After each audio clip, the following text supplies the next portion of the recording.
Ah, c'est parti. Alors on y va, troisième partie de ce cours sur la réponse en tension aux bornes du condensateur. Donc grand 3, ici, réponse en tension aux bornes du condensateur. Réponse en tension aux bornes du condensateur. Voilà. Là, je partage en deux. Ici. Voilà. Alors, ça, c'est vraiment une grosse question de cours pour l'école la semaine prochaine. Tout de suite, quel est le but de cette partie? À quoi sert cette étude quand on prend la sortie, d'accord, aux bornes du condensateur? Donc on précise tout de suite le but de cette partie. Donc déterminer la réponse en tension aux bornes du condensateur. Donc réponse en tension aux bornes du condensateur. Voilà. Donc le but, on va étudier la réponse en tension aux bornes du condensateur. Donc pareil, ceux que ça distance, si vous ne voyez pas ce que tableau, vous le dites, ou si je dois écrire plus grand ou pas. D'accord, faut pas hésiter. Condensateur situé dans un circuit RLC série. Donc d'un circuit RLC série, soumis ici à une entrée ou à une excitation sinusoïdale. Donc soumis à une excitation, je vous rappelle, sinusoïdale. D'accord? Voilà. Alors, concrètement, formellement, ici, dans cette partie, il s'agira de déterminer finalement l'expression de UC de T. D'accord? Donc, c'est-à-dire qu'ici, il faut déterminer, donc note 2 points. Le but de cette partie, qui sera relativement calculatoire, c'est de déterminer l'expression de la tension borne du condensateur, UC de T. Et je vous rappelle que UC de T, ici, au bout d'un certain temps, au bout de 3 taux, au bout de 5 taux, UC de T s'identifie à la solution particulière. D'accord? Donc on note pour des instants T, on va dire les supérieurs à 3 taux, UC de T se réduit à la solution particulière, UCP de T. D'accord? Je vous rappelle que la solution de l'équation 100 secondes, elle s'amortit assez vite. Hein. Rappelez-vous, le régime transitoire de forme assez complexe et de durée limitée s'amortit assez rapidement. Et ça nous donne quoi? Ici, donc je notais en dessous, soit... Oui, dis-moi.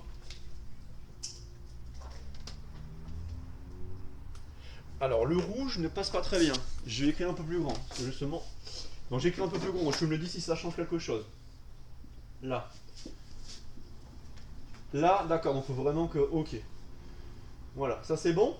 Et faut me le dire, hein, surtout. Faut pas faire tout le cours en essayant de déchiffrer ce qui est au tableau. D'accord, donc là... j'ai marqué que UC de T, l'intention bande du condensateur, est environ égale à la solution particulière pour des instants T supérieurs à 3 taux. Avec, donc j'écris en dessous, soit, j'écris en rouge, donc ici, donc c'est-à-dire que UC de T, d'accord, sera égal à une amplitude, d'accord. Alors je vous rappelle, l'amplitude, on a vu qu'elle dépend de oméga, et cette amplitude est notée UM. Donc amplitude réelle, donc UM de oméga, cos oméga T plus phi de oméga. D'accord? Ça, c'est l'expression ici de la solution particulière en régime sinusoïdal forcé où on a UM de oméga, l'amplitude réelle de la réponse en tension bande du condensateur qui dépend de oméga, et on a également phi. Phi, c'est le déphasage de la réponse en tension par rapport à l'entrée. D'accord? Et ça, c'est valable, je vous rappelle, en régime sinusoïdal forcé, en RSF. D'accord? Bon. Alors ça, pour ce faire, étudier la réponse en tension aux bornes du condensateur, expérimentalement, il faut un montage dans lequel on va prendre la voie 2 de l'oscilloscope, ici, directement aux bornes du condensateur, d'accord, sans le faire en TP. Le TP, tout simplement, d'accord, le montage, je peux vous donner, le montage expérimental. Donc le montage, ici, qui est lié à cette partie, c'est un montage qu'on fera retour des vacances. Donc ici, dans ce montage, on a quoi? On a ici un GBF qui délivre une tension sinusoïdale. Donc on a le GBF qui délivre une tension sinusoïdale. On a l'interrupteur K, je vous rappelle, qu'on va fermer à un instant pris comme origine des temps. On a ensuite une résistance. Alors cette résistance peut être, je vous rappelle, une résistance variable. Cette résistance variable permet de modifier finalement l'amortissement ici du circuit. Donc une résistance variable en série avec une bobine idéale d'inductance L. Et en sortie, ici on a le condensateur, comme ceci. Voilà, et je ferme mon circuit comme ceci. Voilà, très bien. Donc un condensateur de capacité C. Dès que je ferme l'interrupteur K à un instant pris comme origine des temps, un courant I de T circule dans mon circuit, comme ceci, comme ceci. Ça me permet de flécher ici les tensions en convention récepteur. Donc tension bande de R, UR de T. Tension aux bandes de L, UL de T. D'accord. Et la tension bande du condensateur, c'est ce qui m'intéresse. Hein. Ici, c'est déterminer UC de T. Et UC de T, ici, se réduit à la solution particulière au bout de quelques taux. C'est-à-dire que expérimentalement, vous voyez, je vais placer les voies directement. La voie 1 de l'oscilloscope en vert, donc je note en vert ici la voie 1 de l'oscilloscope. Donc je visualise le signal émis par le GBF. En voie 2, ici, je prends la tension bande du condensateur. Mon point de masse, d'accord. Donc là, le petit râteau, là, ce fameux râteau, ici en vert, c'est la masse électrique. Hein, c'est le point du circuit pour lequel on a un potentiel électrique égal à 0. C'est la masse électrique qui est ici, qui permet de passer la voie 2 aux bornes du condensateur. Et la voie 1, ici, vous donne le signal issu du GBF. D'accord. Bien. Donc ça, c'est le but de cette partie. D'accord, on fera que ça cet après-midi. Enfin, que ça, c'est déjà pas mal. Hein. C'est déterminer l'amplitude UM de la réponse, donc l'amplitude réelle de la réponse en tension bande du condensateur. Alors pour ce faire, vous aurez toujours plus ou moins la même question que vous allez voir en TD ou en DS. On vous demandera de déterminer l'amplitude complexe de la tension bande du condensateur. Donc c'est le premier temps, ça c'est une introduction. C'est l'introduction ici à cette partie, d'accord. Et premier temps, on va déterminer l'amplitude complexe. Donc petit 1, détermination ici de l'amplitude complexe. Détermination de l'amplitude ici complexe de la tension aux bornes du condensateur. Amplitude complexe de la tension aux bornes du condensateur. Alors, là, il faudra faire très attention dans l'énoncé. Dans le titre, il y a un terme qui est très très important, c'est amplitude complexe. Amplitude complexe, ça va permettre de faire un point de remédiation sur ce qu'on a vu vendredi après-midi. Alors, Inès a une question. À quoi elle sert la flèche qui traverse non, la flèche qui traverse la flèche Là, dans R. Ouais. Ah, résistance variable, c'est-à-dire que tu peux modifier la valeur de la résistance. C'est une résistance variable, c'est-à-dire que la valeur de R n'est pas fixe. À 1 kΩ, tu peux la faire varier. 1 kg, 2 kg, 3 kg. D'accord, c'est une boîte AD4, vous avez utilisé la CNR en TP. C'est-à-dire qu'on peut faire varier manuellement la valeur de l'amortissement. D'accord. Donc, amplitude complexe, ici. Alors, c'est bien. On va reprendre, non, on va appliquer ce qu'on a vu ensemble vendredi après-midi. On repart du signal réel. Donc, on y va au signal réel. Sinusoïdal. On lui associe un signal complexe. Donc, ce signal réel, je vous rappelle, UC de T égale UM. Alors, UM, ça sera l'amplitude. UM cos oméga T plus phi. D'accord. Alors, oui, je retire les dépendances en oméga. Pour alléger les notations, je retire le oméga pour UM et le oméga pour phi. J'allège volontairement les notations ici. Le but est de passer en notation complexe. Donc, à ce signal réel, on lui associe le signal complexe. Donc, on lui associe le signal complexe. Alors, ce signal complexe, je vous rappelle, ici, sera noté avec une barre, donc UC bar de T. Donc, je reprends ici en rouge, écrit relativement grand, UC bar de T. On va reprendre l'amplitude UM, et là, faites attention, pour passer au signal complexe, vous allez transformer le cos oméga T plus phi. Vous transformez ce cos oméga T plus phi en exponentielle J oméga T plus phi. Point ici sensible, vous transformez le cos en exponentielle J. On prend le même argument, oméga T plus phi. Parce que c'est bon pour tout le monde. Ça, c'est le cours de vendredi après-midi. Quand je passe un signal complexe, UC bar de T, je transforme le cos en exponentielle de J oméga T plus phi. Maintenant, je vais séparer l'exponentielle J oméga T de l'exponentielle J phi. L'exponentielle J phi, donc J phi, On va associer l'exponentielle Jφ à UM. En effet, j'aurai amplitude réelle, UM, exponentielle Jφ, fois l'exponentielle de J oméga t. Et si je fais ça, rappelez-vous, je vais regrouper les deux premiers termes. Le produit de UM exponentielle Jφ, ça définit l'amplitude complexe. La voici. Et là, je posais une notation. Dans ce cours, je notais grand U bar l'amplitude complexe, tel que on est finalement U bar exponentielle J oméga t. Donc là, je note où grand U bar égale UM exponentielle Jφ, c'est ce qu'on a fait vendredi. Ça définit une amplitude complexe définie par le produit d'amplitude réelle exponentielle Jφ.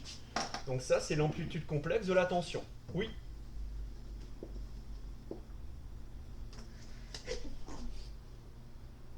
D'accord. Ouais. Mais en fait, avec un feutre, c'est plus dur en fait, d'écrire plus grand qu'avec une craie.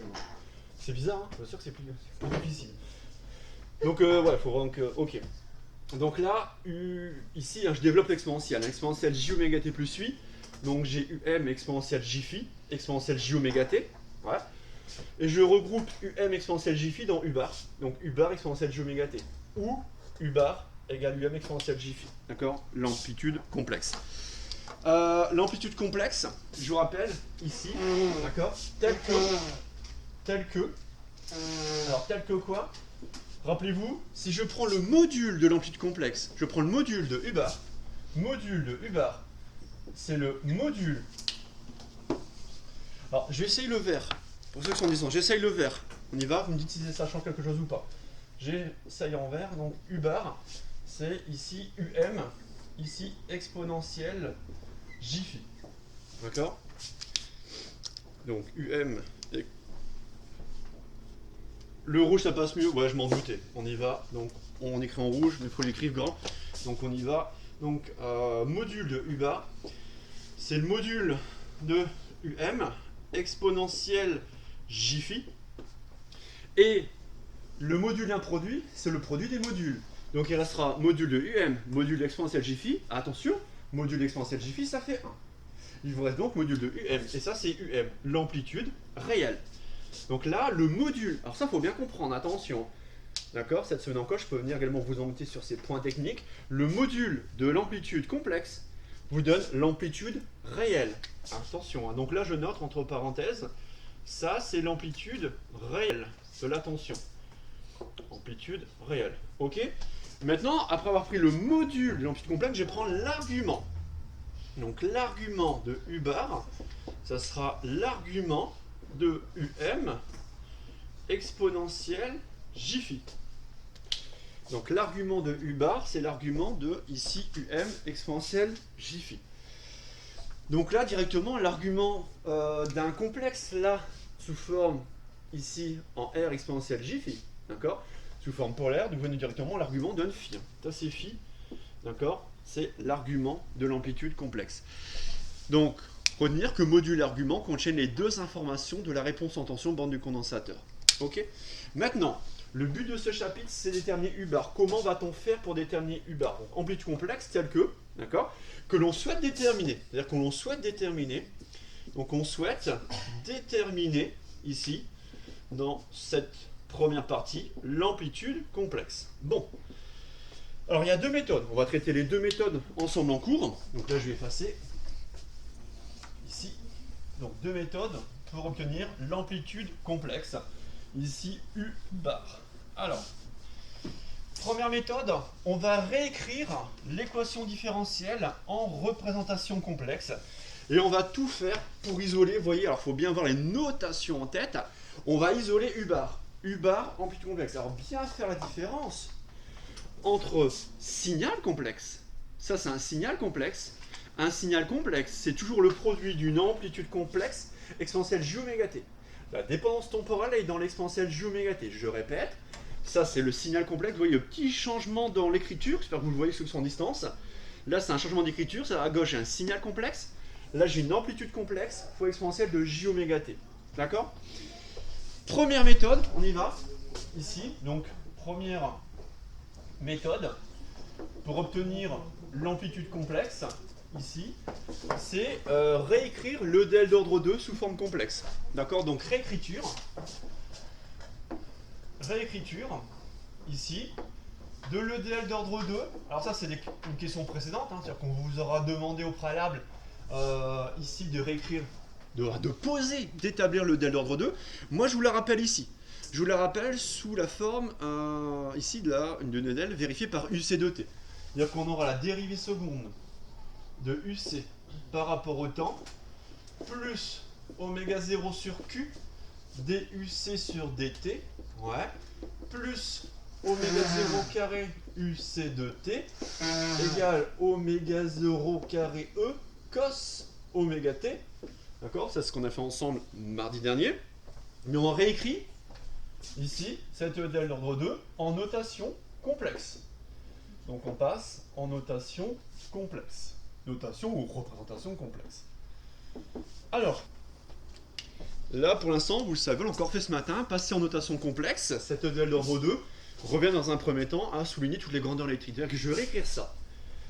Et je vais souligner d'une barre, je vais mettre une barre rouge, soulignée en rouge, UC bar, UC bar, UC bar, et là attention, le piège il est là, ne vous trompez pas, quand vous passez en complexe, ce cos oméga t devient un exponentiel de j oméga t. Donc on y va, je réécris en notation complexe.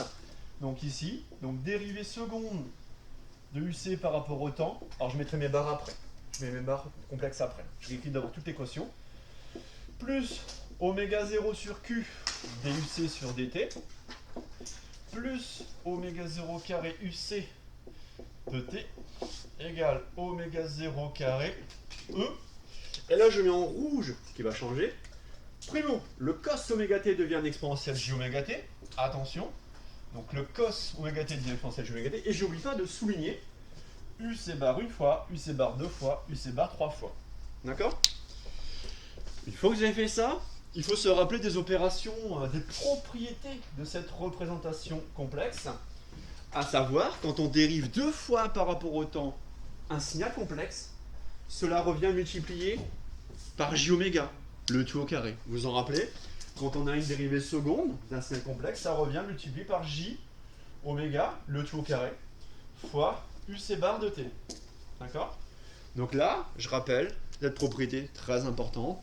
Une dérivée seconde équivalente à la multiplication par moins oméga carré. Mais je laisse le j oméga, le tout au carré. Donc pareil, ensuite j'ai quoi? Ensuite, j'ai oméga 0 sur Q fois une dérivée d'ordre 1. Bon, une dérivée temporelle d'ordre 1 revient multipliée par j oméga. Cette fois-ci, je multiplie par j oméga. Et attention, je multiplie à chaque fois la fonction, le signal complexe. Hein. Donc je multiplie par j oméga, uc bar de t. Ok? Plus oméga 0 carré, uc bar de t, ouais, égale oméga 0 carré E, exponentielle de j oméga t. Qu'est-ce que je peux faire ensuite? Bon, ici, le j oméga carré devient un moins oméga carré. Parce que tout le monde voit que je peux, ici dans le membre de gauche, factoriser par le signal complexe. Regardez l'écriture. Ça, pour moi, un UC bar comme ceci, c'est le signal complexe. C'est celui-ci. Donc je factorise par UC bar de t. On y va. Donc dans le membre de gauche, je vais factoriser par UC bar de t. Alors j'aurai UC bar de t facteur de quoi? Premier terme qui est lié à la dérive seconde. J'ai un terme en moins oméga carré. Moins oméga 2. Plus ce terme-là. Ce terme-là, c'est un terme en J, oméga, oméga 0 sur Q. Ce terme en J, oméga, oméga 0 sur Q. Ok? Plus le terme ici, troisième terme en oméga 0 carré. Donc vous lui ajoutez oméga 0 carré. Je ferme la parenthèse. Je vérifie que dans le membre de droite, je n'ai rien oublié. Je répète. Ici, je factorise, ici, par, je vais l'entourer, le signal complexe. Donc je factorise par UC bar, qui est en fait un signal complexe. D'accord? Ça c'est le membre de gauche. À droite, qu'est-ce que l'on a? Ben, on ne touche pas. Ici au terme en oméga 0 carré E exponentielle J oméga t. Bon, très bien. Je peux passer tout ça. Ensuite, je vais rappeler que le signal complexe, il est là. Le signal complexe que je viens d'effacer, UC bar, c'est le produit d'une amplitude complexe fois exponentielle de j oméga t. Donc là, je remplace le signal complexe par amplitude complexe exponentielle j oméga t. D'accord? Donc la suite, ici, on remplace par u bar exponentielle j oméga t. Et si on fait ça, il y a l'exponentielle j oméga t qui va simplifier à gauche et à droite. Donc je continue là-haut. Je suis ici, donc je remplace ce que j'ai entouré par amplitude complexe u bar, exponentielle j oméga t. Vous voyez? Je laisse ma parenthèse, ça ne bouge pas. J'en profite dans ma parenthèse pour regrouper partie réelle, partie imaginaire. Bah ouais. Ma partie réelle ici, ça sera oméga 0 carré moins oméga carré. Partie réelle, oméga 0 carré moins oméga carré. La partie imaginaire, oméga 0 sur q. Donc j'en profite pour séparer partie réelle, partie imaginaire. D'accord? Voilà. Partie réelle, partie imaginaire. À droite, oméga 0 carré e exponentielle j oméga t. Bon, et là c'est évident, cette équation est valable quel que soit t. Je simplifie à gauche et à droite par l'exponentielle de j oméga t pour, au final, c'est ce que je cherche. Je cherche u bar, l'amplitude complexe. Donc là je l'ai, j'ai finalement u bar. Donc on aura grand u bar égale à quoi? Le membre de droite, donc oméga 0 carré e, divisé par oméga 0 carré moins oméga carré plus j oméga 0 sur q. D'accord? Ça c'est l'amplitude complexe, hein, c'est l'information que je recherche. Et arrivé ici, on voit que oméga 0 carré e sont des constantes. La seule variable, d'accord, je vous rappelle, c'est la pulsation oméga, pulsation de forçage du GBF.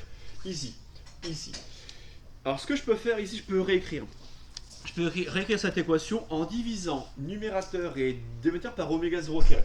Si je fais ça, donc j'écris ici le fait que je divise numérateur et dénominateur par oméga 0 carré. Pourquoi faire ça? Comme ça, regardez, il va apparaître un certain nombre de choses au dénominateur. Au numérateur, comme ça, il ne reste que E. Il ne reste que E grand E, ici au numérateur. Donc je divise par oméga 0 carré également le dénominateur. Donc là, j'aurai 1. D'accord? Donc j'aurai 1 moins oméga carré sur oméga 0 carré. D'accord? Plus J, attention, j'aurai oméga et q qui ne seront pas affectés. Affectés par quoi? Par le fait que je divise par oméga 0 carré. Là j'ai oméga 0. Oméga 0 divisé par oméga 0 carré. Donc il va me rester un oméga 0 mais au dénominateur. Donc attention, l'oméga 0 va être ici au dénominateur. Et là il apparaît clairement que cette amplitude complexe, ici, elle dépend de oméga. C'est-à-dire que voilà, soit ici finalement, u bar de oméga qui est égal à grand E divisé par 1 moins oméga carré sur oméga 0 carré plus j oméga sur q oméga 0. Et cette amplitude complexe dépend d'oméga. D'accord? Et l'amplitude complexe que l'on recherche. D'accord? Amplitude complexe recherchée. Voilà. Alors ça j'encadre ici ce résultat. D'accord? À savoir retrouver. Ensuite, on peut également dans certains sujets vous demander d'aller un peu plus loin et de poser en fait une grandeur x adimensionnée qui est égale à oméga sur oméga 0 qui va permettre de réécrire ici la forme de l'amplitude complexe. En effet. Donc là vous lisez en fait, si on vous demande d'établir l'amplitude complexe en fonction d'oméga, vous avez terminé. Vous arrêtez là, c'est bon. D'accord? Si au contraire on vous demande de poser, on vous dira clairement dans l'énoncé, on pose x égale oméga sur oméga 0. Alors ça c'est pas mal. Parce que si vous posez x égale oméga sur oméga 0, là vous aurez du x carré, et là vous aurez du x sur q. Donc là ça dépend. Cet énoncé vous suggère, vous impose de poser. Là je vais le faire avec vous en cours. Si on pose, ensuite x égale oméga sur oméga 0. Alors x égale oméga sur oméga 0. Alors c'est ce qu'on appelle la pulsation réduite. C'est-à-dire qu'on divise la pulsation de forçage du GBF par la pulsation propre et ça n'a pas de dimension. D'accord? X n'a pas de dimension. D'accord? C'est ici la pulsation réduite. D'accord? La pulsation, je mets entre guillemets. D'accord? Pulsation réduite. D'accord? Je dis tout de suite que cette pulsation réduite, ici, n'a pas de dimension. D'accord? Telle que ici, crochet x égale à 1. D'accord? La pulsation réduite n'a pas de dimension. Donc si on pose ceci, ça va permettre de réécrire, non pas u bar de oméga, mais U bar de X. C'est-à-dire qu'ici, on aura directement, soit je vais le mettre en haut, ça va aller, je l'écris en haut, soit finalement, et je vais mettre en rouge, parce que c'est la relation qu'on va exploiter tout au long de ce paragraphe, U bar de X. Alors le numérateur ne change pas, on aura ici E, strictement positif, divisé par 1 moins X carré, plus J. Alors là, j'ai oméga sur oméga 0, ça fait X sur Q. J, X sur Q. Voilà. Et voilà, ça j'encadre l'amplitude complexe qui ne dépend que de X, qu'on appelle pulsation réduite. L'énoncé vous imposera ici directement. Voilà. Alors je vous rappelle, amplitude complexe, je vous rappelle qu'au final, cette amplitude complexe, d'accord, est telle que U bar de X, comme toute amplitude complexe, ça faut vraiment bien le comprendre. Comme toute amplitude complexe, une amplitude complexe est vue comme le produit d'une amplitude réelle, UM de X, fois l'exponentielle J phi X. Ça c'est important, d'accord? C'est-à-dire que, quand on aura fait la deuxième méthode, le but ultime, il faut bien comprendre que là, en réécrivant le del d'ordre 2 sous forme complexe, on a établi une amplitude complexe, soit en fonction d'oméga. Oui, c'est pas si compliqué. Hein. Oméga, c'est la puissance de forçage du GBF, soit en fonction de x. Pour la mettre sous forme x égale oméga sur oméga 0. D'accord? Ensuite, une fois que vous avez cette amplitude complexe, qu'est-ce qu'on va faire? On va prendre le module. On va prendre le module de l'amplitude complexe pour avoir quoi? Pour avoir l'amplitude réelle. Ensuite, on prend l'argument de l'amplitude complexe. Une fois qu'on prend l'argument de l'amplitude complexe, on aura accès à phi. Et on aura donc les deux informations de la réponse en tension bande du condensateur. D'accord? Ça, c'est la première méthode où on réécrit le del d'ordre 2 sous forme complexe. D'accord? Deuxième méthode, d'accord, qu'on peut vous imposer, vous suggérer, que ce soit en TD ou en colle, on peut vous demander de passer par un diviseur de tension. Alors, dans tous les cas, en colle, vous ne ferez pas les deux méthodes. Donc, dans la question de cours la semaine prochaine, sera clairement indiqué. Première méthode, vous réécrivez le del d'ordre 2 en notation complexe, ce qu'on vient de faire, ou bien vous allez étudier un diviseur de tension en RSF. Donc deuxième méthode, je la traite avec vous. Donc deuxième méthode pour établir l'amplitude complexe. Deuxième méthode, ici, diviseur de tension. Donc c'est la méthode du diviseur ici de tension en régime sinusoïdal forcé. Donc diviseur de tension en RSF. Alors, il faut le faire apparaître ce diviseur de tension. Et ne pas oublier que la sortie est prise aux bornes du condensateur. Donc là, c'est ce qu'on a fait ce matin. Diviseur de tension en RSF, il faut faire apparaître deux impédances complexes, traversées par le même courant. Bah, la deuxième impédance complexe, ça sera le condensateur. C'est-à-dire qu'on va réunir, on va associer R et L en série pour former une première impédance ici complexe. Donc, on refait le schéma du montage rapidement. Donc, on a ici, je vous rappelle, voilà, le GBF. Alors, ou directement, regardez, faisons plus simple. On passe directement en notation complexe. C'est-à-dire que là, je vais faire directement ici Z bar R. Voilà. Donc Z bar R. Voilà, directement. Parce que le schéma du montage, on l'a fait tout à l'heure. Hein, d'accord? Je vais associer en série ici R, Z bar R et Z bar L. Et là, je vais mettre ici, vous voyez, l'impédance complexe associée au condensateur de capacité C, comme ceci. D'accord? Et je reviens ici, comme ceci. D'accord? Alors, je suis en régime sinusoïdal forcé. C'est-à-dire que j'impose une tension d'entrée. Ouais, E bar. E bar, je vous rappelle, c'est... Alors, oh, déjà E. E, c'est E de T. C'est grand E cos oméga T. Donc, le signal complexe associé sera grand E exponentiel. J oméga T. Donc là, je mets grand E exponentiel J oméga T. Là, j'aurai un courant complexe. I bar. Ok. Moi, ce que je cherche, je mets l'information ici en rouge. Moi, je cherche la tension bande du condensateur, enfin l'amplitude complexe. C'est-à-dire qu'il faut passer par, ici, le signal complexe. UC bar de T, signal complexe. Donc là, je suis en RSF, ici, à la pulsation oméga.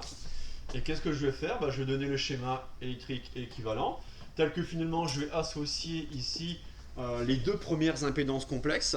Donc je vais mettre ici les impédances complexes associées à R et à la bobine en série. D'accord? Donc je peux directement marquer le résultat. Hein. Ça sera Z bar R plus Z bar L. Voilà. Les deux seront en série avec ici un condensateur d'impédance complexe Z bar C. Comme ceci. Voilà, voilà, et voilà. D'accord? Bon. Ici, qu'est-ce que je vais faire? Je vais mettre E bar. Je vais mettre ici I bar. Et je cherche toujours, voilà. Et là, on a la structure en tension qui apparaît. Sauf que, voilà, on est en régime sinusoïdal forcé. D'accord? Alors, pareil, équivalence, on est bien sûr en RSF. Hein. On est en régime sinusoïdal forcé à la pulsation méga du GBF. Alors, le diviseur de tension nous amène à écrire une relation entre les signaux complexes. UC bar de T, je vous rappelle, c'est le signal complexe. Donc, on y va. Diviseur de tension, moi j'écris en dessous. Donc, on a un diviseur de tension. Donc, diviseur de tension. Voilà, va nous amener à écrire le fait que ici UC bar de T. Donc, UC bar de T. Donc, le signal complexe est une fraction du signal d'entrée complexe. Donc UC bar de T, donc la tension complexe aux bornes du condensateur, une fraction de E bar. UC bar est aux bornes de Z bar C. Donc ça va, ça sera Z bar C divisé par Z bar C plus la deuxième impédance complexe, mais la deuxième impédance complexe est l'association série, association série de R et de L. Donc divisé par Z bar R plus Z bar L. D'accord? Voilà. Donc attention ici au dénominateur, je fais la somme des trois impédances complexes, parce que j'en ai mis deux en série. D'accord? Alors ça c'est équivalent à quoi? Qu'est-ce que je peux déjà ici remplacer ou simplifier? Bah, comme tout signal complexe, on revient à la définition d'un signal complexe. Oui, ça c'est un signal complexe. Donc une nouvelle fois, je rappelle que ici à gauche, on a un signal complexe. Et ce signal complexe, je vais le remplacer par le produit U bar exponentiel de J oméga T. Donc on recommence, on transforme par U bar exponentiel J oméga T à gauche, à droite. À droite, je peux déjà ici exprimer E bar de T. E bar de T, il est là-bas à gauche. E bar, c'est grand E exponentiel J oméga T. Donc là, j'aurai grand E exponentiel J oméga T. Maintenant, il faut expliciter le rapport des impédances complexes. Bon. Alors ici, ce qui serait malin de faire, vous pouvez le faire après, vous allez voir, parce que Z bar C, c'est 1 sur J oméga C. Vous allez avoir 1 sur J oméga C divisé par 1 sur J oméga C plus R plus J oméga L. Tout de suite, vous pouvez vous débarrasser de cette impédance complexe du condensateur. Il suffit, pour cela, de diviser numérateur et dénominateur par Z bar C. Pourquoi faire ça? Si on fait ça, je répète, si on divise numérateur et dénominateur par Z bar C, vous allez avoir 1 au numérateur, 1 sur 1, je divise par Z bar C, hein, plus la somme Z bar R plus Z bar L, le tout divisé par Z bar C. Donc je répète, je divise numérateur et dénominateur par ici Z bar C, impédance complexe ici du condensateur, qui je vous rappelle est égal à 1 sur J oméga C. Bon, alors une fois qu'on a ça, qu'est-ce qu'on peut faire? Déjà, à gauche et à droite, on peut simplifier par l'exponentielle de J oméga T. Donc on va simplifier par l'exponentielle de J oméga T et ensuite expliciter les trois impédances complexes qui apparaissent. Donc on aura ici, donc à gauche il va rester que U bar, d'accord? Pourquoi? Ici, gauche, droite, on simplifie par l'exponentielle de J oméga T. À droite, il va nous rester 1 sur 1 plus, alors l'impédance complexe associée à une résistance, ça sera grand R plus Z bar L J oméga L divisé par Z bar C, divisé par 1 sur J oméga C, et j'oublie pas le grand E. Voilà. Donc je vais faire ici en dessous. Donc U bar égale. Là, qu'est-ce que je peux faire? Je divise par 1 sur J oméga C, divisé par 1 sur J oméga C, revient multiplier par J oméga C. Donc j'aurai 1 au numérateur, divisé par 1, plus, je vais multiplier par J oméga C, R et J oméga L. Donc j'aurai J oméga RC, donc J oméga RC. Ensuite, on va retrouver J oméga L fois J oméga C. On va retrouver J carré égale moins 1, attention, moins oméga 2, moins oméga carré, LC. D'accord? Le tout fois grand E. Alors, pareil, dans ce rapport, on va bien séparer les parties réelles et la partie imaginaire, d'accord, d'un complexe sous forme algébrique. Donc, partie réelle, 1 moins oméga 2 LC, et la partie imaginaire. Et d'ailleurs, je ne sais pas si vous le voyez, est-ce que tout le monde voit qu'il s'agit d'un rapport adimensionné, qu'il n'y a pas de dimension. 1 n'a pas de dimension, et au déméteur, si j'ai bien fait tous mes calculs, le déméteur n'a pas de dimension. 1 n'a pas de dimension. J oméga RC, oméga, homogène à l'inverse d'un temps. Crochet oméga égale T-1 RC. RC, on a déjà construit un temps caractéristique, donc RC est homogène à un temps. Donc ça n'a pas de dimension. Et LC, alors ça c'est la question précédente, enfin 2 questions avant, vous demande d'établir le del d'ordre 2. Et à un certain moment, vous avez posé oméga 0 carré égale 1 sur LC. C'est-à-dire que là, vous avez en fait LC. LC égale 1 sur oméga 0 carré. Donc en fait, cette somme de 3 termes n'a pas de dimension. Et ça, c'est intéressant de le remarquer. C'est-à-dire qu'on a bien ici un numérateur et un dénominateur qui n'a pas de dimension. Donc on a bien ici un dénominateur qui est sans dimension. C'est important de le noter. Ça permet de vérifier dans les calculs si on ne s'est pas trompé, s'il n'y a pas d'erreur.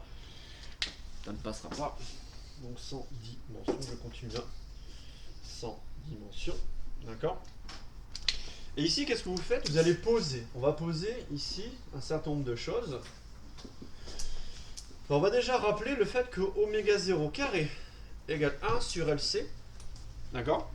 Ça, c'est des questions précédentes. D'accord? Mise sous forme canonique de l'EDEL d'ordre 2. Puisque oméga 0 égale 1 sur racine de LC, c'est la pulsation propre. Ensuite, donc, on a ici exprimé ce terme-là en LC. Par contre, il y a le terme en RC. Alors ça, on ne l'a pas encore rencontré. Le terme en RC, ici, forcément, vous voyez, doit être le crochet RC égale T-1, homogène à l'inverse, égal à, AT. Donc homogène à un temps. Par contre, c'est un peu plus complexe que ça. Rappelez-vous, on a défini un facteur de qualité. Alors ça pareil, ce facteur de qualité, il intervient dans la mise en équation. Q égale L oméga 0 sur R. Q égale L oméga 0 sur R. Et en fait, oui. Non, vous pouvez pas, non, pas ici.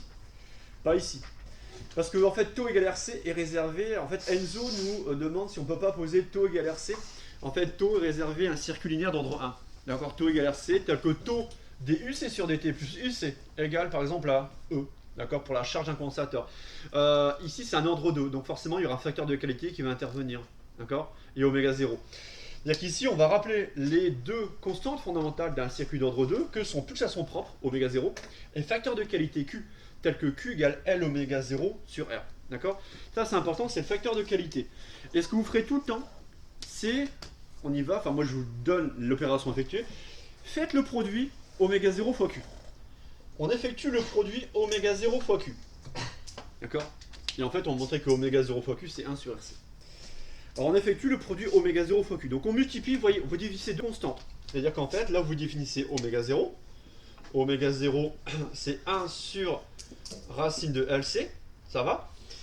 Ensuite on définit Q, et après on fait le produit des deux.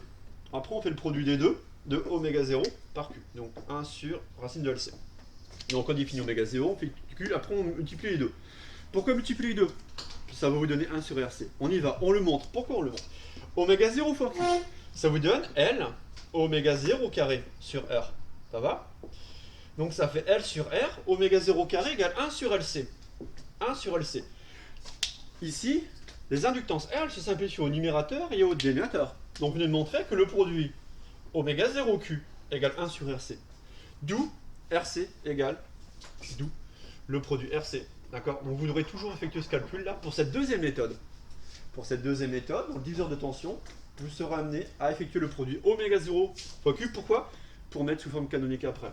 Donc RC, ici, égale 1 sur oméga 0 fois Q. D'accord? Donc,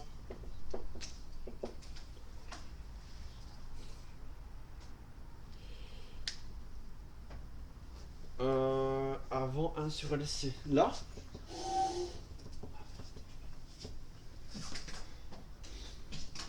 la barre métallique. Ah, la barre pour... Oh, je peux pas la bouger. Ça, c'est ça, là? À ce niveau-là? Là?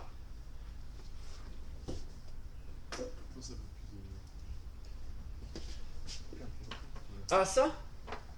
Ouais, mais je peux pas bouger là. Alors je vais réécrire, mais je peux pas bouger, je peux pas la bouger. Je réécris calcul au-dessus dans ce cas-là. Ouais. Alors pareil, je vais faire une zone. De là à là, c'est ça? De là à là? Ouais, bah je... Ok, je vais voir l'écrire. Donc je réécris là-haut, oméga 0 Q, L, oméga 0 carré sur R, ça fait L sur R, fois 1 sur LC. Et en fait, les L se simplifient au numérateur et au dénominateur. Ça fait 1 sur RC. D'accord? 1 sur RC. Voilà. Et ensuite, en fait, ça permet d'en déduire, en fait, directement, RC égale 1 sur oméga 0 Q. Et là, on réécrit. On va réécrire U bar de oméga. Donc, ça sera 1. En fait, le 1 fois E, je mets E au numérateur, je m'embête pas. Donc, je vais mettre E au numérateur. Donc, je vais mettre E. Alors, le premier terme, c'est 1. Très bien. Je regroupe la partie réelle. Moins oméga carré divisé par oméga 0 carré. Je remplace LC par 1 sur oméga 0 carré. Ok? Donc, je transforme LC par 1 sur oméga 0 carré. Ensuite, le terme en RC multiplié par RC revient divisé par oméga 0 sur Q. Donc, plus J oméga divisé par oméga 0 sur Q. Et on retrouve exactement la même forme que précédemment. D'accord? Puis, vous faites la même chose. Puis, on pose X égale oméga sur oméga 0. D'accord? Permet ici de réécrire non pas une amplitude complexe en fonction de oméga, mais une amplitude complexe en fonction de X, pulsation réduite. Alors là, ce que vous voyez, si j'écris ici, là à droite, vous voyez ou pas? Ouais, c'est bon. Ok, donc E sur 1 moins X carré plus JX sur Q. Voilà, deux méthodes.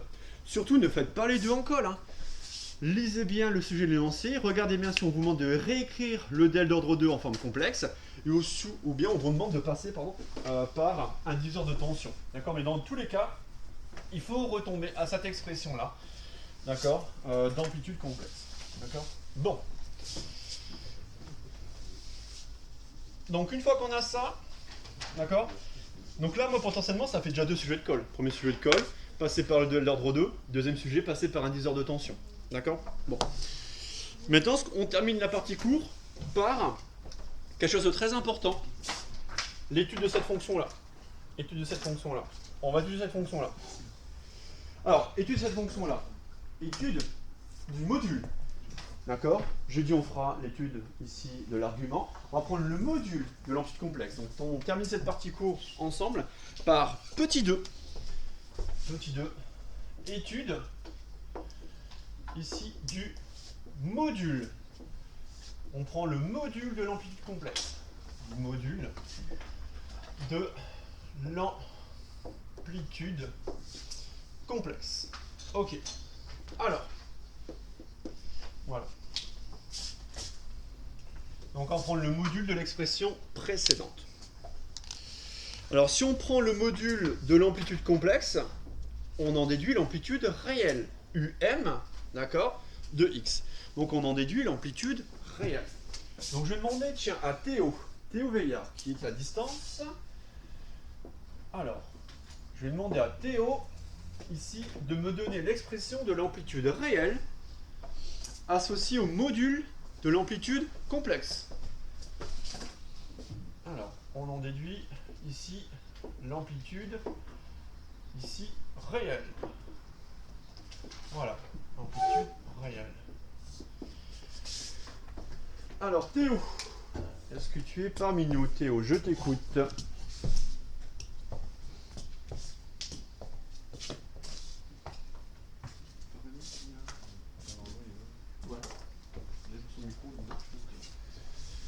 Théo, pareil, c'est un problème de micro, tu le notes sur le salon textuel, là. Théo.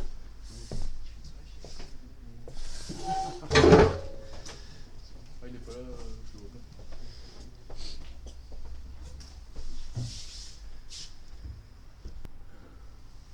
pas. Alors, bon, je retourne dans une demi-heure, ça j'aurai un petit message à Théo. Alors, le module de l'amplitude complexe. Allez, je demande à Jules. Jules. amplitude réelle. Ouais, est-ce que tu peux prendre le module de cette amplitude complexe? Alors, j'ai noté UM de X.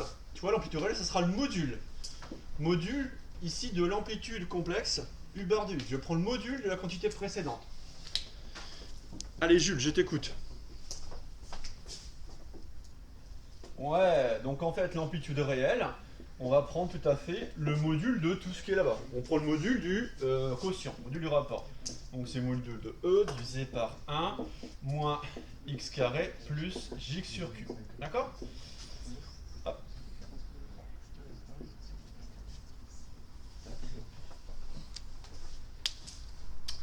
Ouais, bon. Je devrais m'envoyer un mail, Théo, plutôt. C'est lui de m'envoyer un mail. D'accord? Ici, le module de ça. Attention. Donc vas-y, continue, Jules. Donc le module d'un rapport, c'est le rapport des modules. Ouais, très bien. Donc ça, divisé par 1 moins x carré plus jx sur q. Ok. Bon, le numérateur, c'est facile. Je te le donne. Je te donne la partie la plus simple. Module de E, ça fait E. Et là, il y a un piège. Allez, Jules, je t'écoute. Fais-moi une proposition. Après, je vais embêter un parmi vous, ceux qui sont en présentiel. Jules, qu'est-ce que tu me proposes pour le module du dénominateur?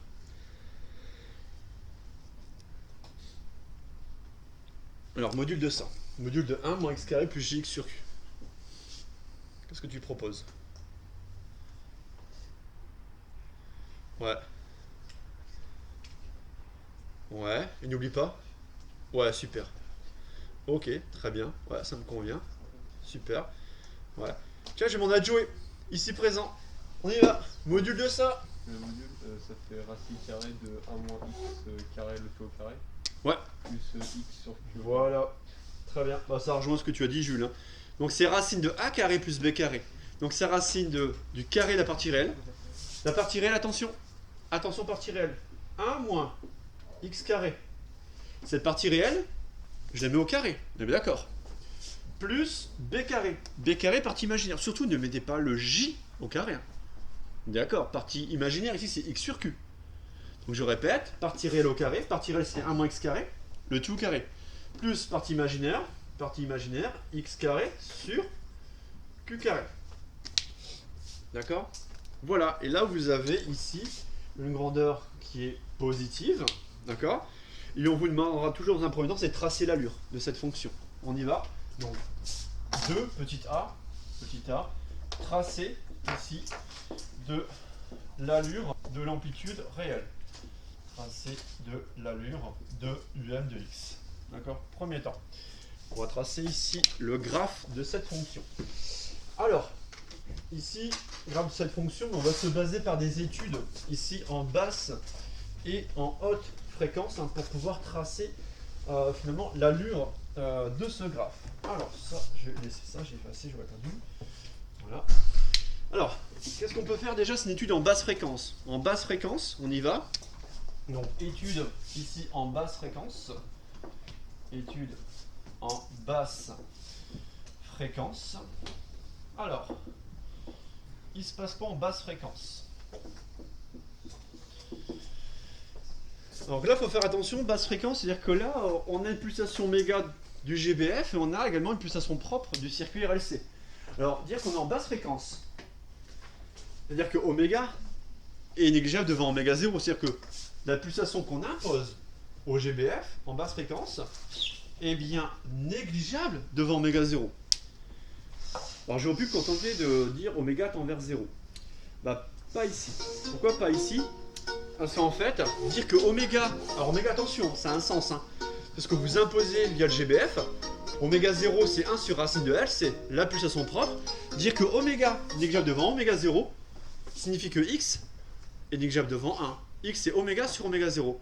Dire que oméga est négligeable devant oméga 0, signifie que x est négligeable devant 1. Donc ça veut dire que finalement, x est négligeable devant 1.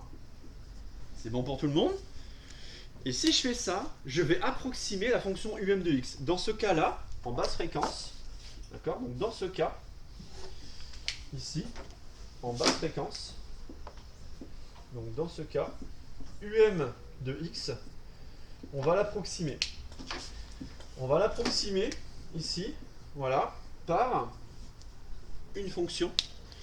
C'est-à-dire que si x est négligeable devant 1, là il faut bien comprendre, on va ne garder ici qu'un seul terme, le terme prédominant au dénominateur. Donc j'attends que tout le monde se arrive au même point que moi. Quand on est en basse fréquence, x négligeable devant 1, le numérateur c'est e. E ne change pas, c'est une constante, je laisse e. E reste, donc je laisse e. Par contre, sous la racine carrée, je vais parmi ces termes-là ne garder que le terme prédominant, dans le cas où x est négligeable devant 1. Et là, il est évident, je pense, Victor, deux ombres, ici présent, il est évident que le terme prédominant, quand x est négligeable devant 1, c'est 1. Bravo, c'est 1. D'accord? C'est, voilà. Et ça vous donne E. D'accord? Le terme prédominant... Comment? Ah ouais, ça va quitter. Ça s'est fermé. Assistance technique, voyons. Alors Baptiste? Baptiste? Mais des fois il s'arrête... Ouais. Ça m'est déjà arrivé. Hein. Pardon, là, de bon. Ouais. Pourquoi je suis en lettre là? Ah, attendez. Non, c'est bon. La vidéo s'est coupée d'un seul coup. Attendez, on revient. L'écran, vous l'avez, c'est bon? Vous l'avez bien? Ouais, c'est bon? Ouais, attends. Mais ouais, la vidéo s'est arrêtée d'un seul coup. Mais heureusement, j'avais une assistance technique performante qui était là. Alors. Attends, juste centrer un peu mieux. Yann, c'est meilleur assistant technique que Ouais, c'est bon. Sur toi, je compte sur toi. Oui. L'assistance technique, je t'embête pas avec les questions de cours. On fait ça? Très bien, ouais, très bien. Je t'embête pas. Bon, je m'embête tout le monde sur, j'embête tout le monde sur Baptiste. Voilà, d'accord? Mais par contre, faut que tu surveilles, d'accord? Ok, merci. Est-ce que c'est bon pour tout le monde? Là, Victor de Zon, on nous dit le terme prédominant en basse fréquence, lorsque x est négligeable devant 1, d'accord? C'est bien ici le 1 au carré, donc ça donne 1. Et à la limite, là vous pouvez passer à la limite, c'est-à-dire que lorsque x tend vers 0, à la limite, bah, ça va quand même tendre vers e, ça dépend de x. Donc à la limite, je vais noter en dessous, à la limite, ici, 2 points, um de x tend vers e, lorsque x tend vers 0, il n'y a pas de souci, c'est une constante. Donc on a la valeur en 0, et surtout n'oubliez pas qu'initialement, aucun courant ne circule dans le circuit, donc on aura une tangente horizontale à l'origine. Donc plus, on note la tangente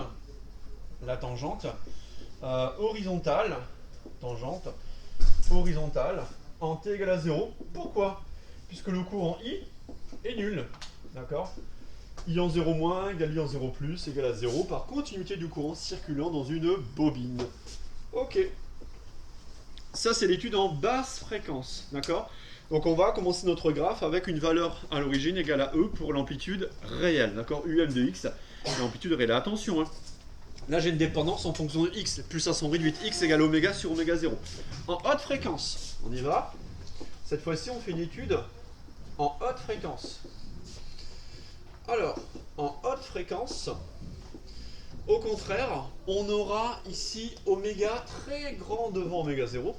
Donc on aura oméga très grand devant oméga 0. Autrement dit, ici, oméga 0 négligeable devant oméga. D'accord? Ça au contraire, ça va me donner la condition inverse. C'est-à-dire que x sera très grand devant 1. D'accord? Et dans ce cas, deux points, je mets en dessous, um de x, on va approximer la fonction. Um de x, donc le e pareil, reste au numérateur.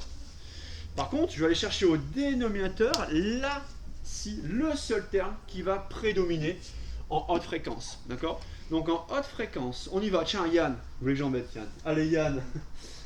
Quel est le terme qui va prédominer en haute fréquence? Le terme qui prédomine lorsque x est très grand devant 1. Le terme. Oui, très bien. Ce terme-là, c'est ce terme-là qui va prédominer. Et attention, ce terme-là, c'est du moins x carré. Le tout au carré, donc on garde le terme prédominant en haute fréquence.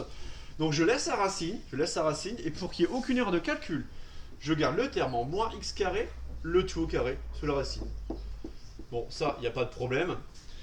Ça fait directement ici E sur x carré. Voilà. D'accord?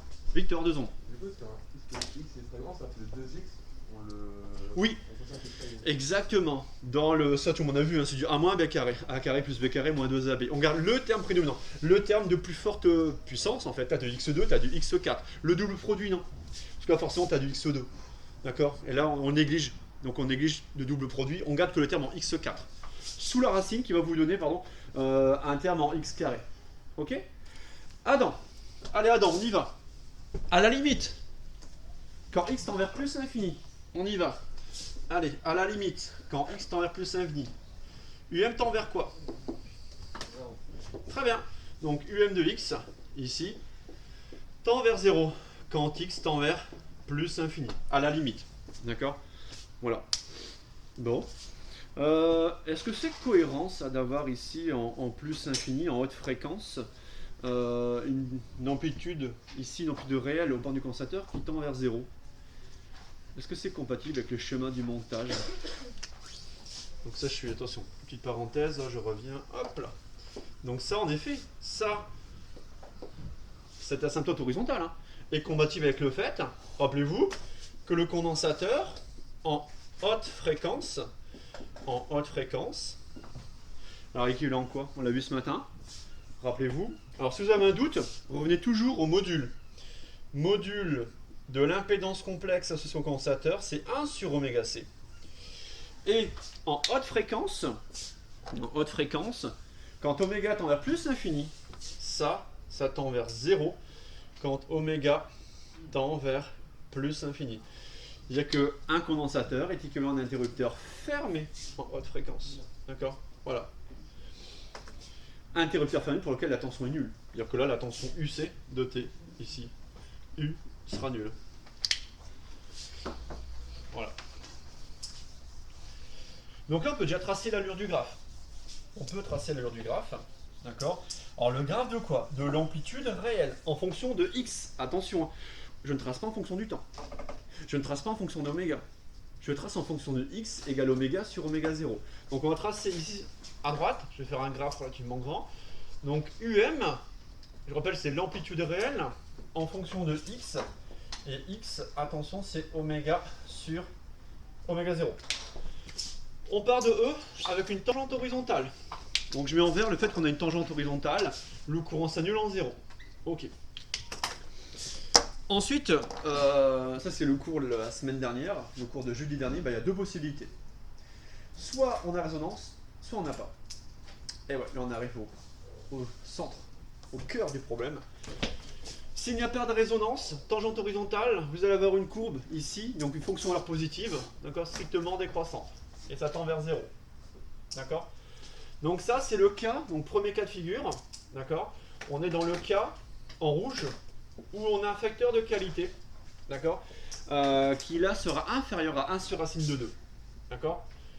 Donc dans le cas où le facteur de qualité est inférieur à 1 sur racine de 2. Premier cas de figure.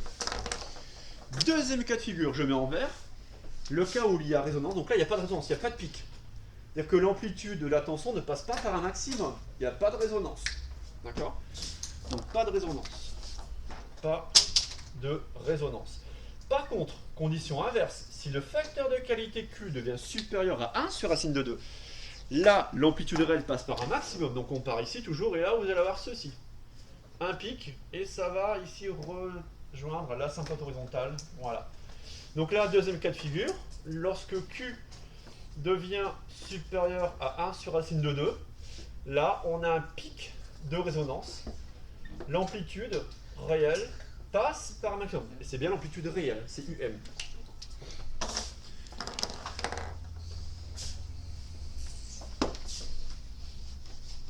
Oui.